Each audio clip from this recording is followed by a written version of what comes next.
Hi students, இன்னைக்கு நம்ம 10th CBSE Maths Chapter 5 Arithmetic Progressionல Exercise 5.2ல 8th sum பார்ப்போம் இந்த வீடியோல. An AP consists of 50 terms of which third term is 12 and the last term is 106. Find the 29th term ன்னு கேட்டிருக்காங்க. ஓகேவா? நம்ம first கொடுத்திருக்கிற டேட்டாஸ் எல்லாம் கலெக்ட் பண்ணி எழுதிடுவோம். என்னென்ன கொடுத்திருக்காங்க அப்படின்னா A3 12 ன்னு கொடுத்திருக்காங்க. Given A3 is equal to 12 and A50 is equal to எத்தனை terms இருக்குது 50 terms இருக்குது அப்ப last term is 106 ன்னு கொடுத்திருக்காங்க therefore A50 is equal to 106 ஓகேவா இது கொடுத்திருக்காங்க நம்மள வந்து find A29 is equal to இதெல்லாம் நம்ம கண்டுபிடிக்கணும் so A3 is equal to A plus 3 minus 1 into D is equal to 12.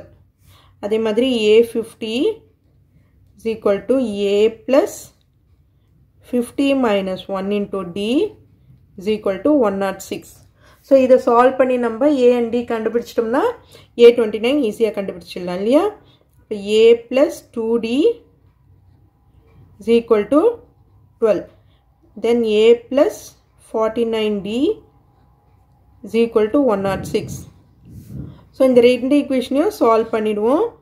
First equation, second equation எடுத்துட்டு ரெண்டுத்தையும் minus பண்றேன் நானு. So, sign change பண்ணோம்னா plus A minus A cancel ஆயிடும். 49D plus 70 இங்க minus இருக்கு அப்ப minus 47D is equal to 106ல இருந்து இந்த 12 வந்து நம்ம minus பண்ண போறோம்.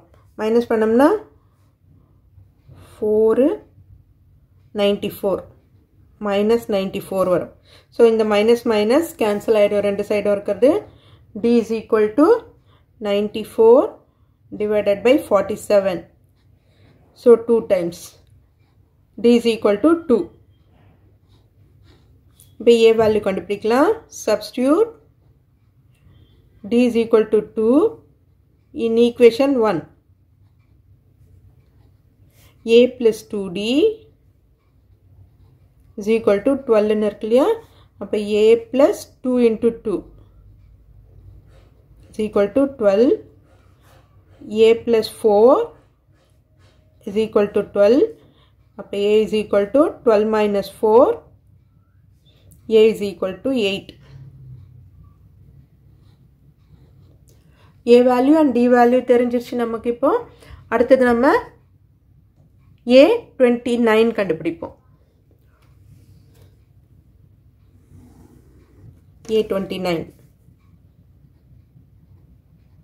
இப்போ A plus 29 minus 1 into D A ஓட value 8 plus 28 into D ஓட value 2 so 8 plus 56 is equal to 64 ரெண்டுமே பிளஸ்ல தான் இருக்கு so 64 அப்ப A29 is equal to 64 therefore 29th term is 64 this is your final answer okay student இந்த video உங்களுக்கு யூஸ்ஃபுல்லா இருந்ததுன்னா subscribe பண்ணுங்க மறக்காம உங்க friends ஓடையும் ஷேர் பண்ணுங்க students thank you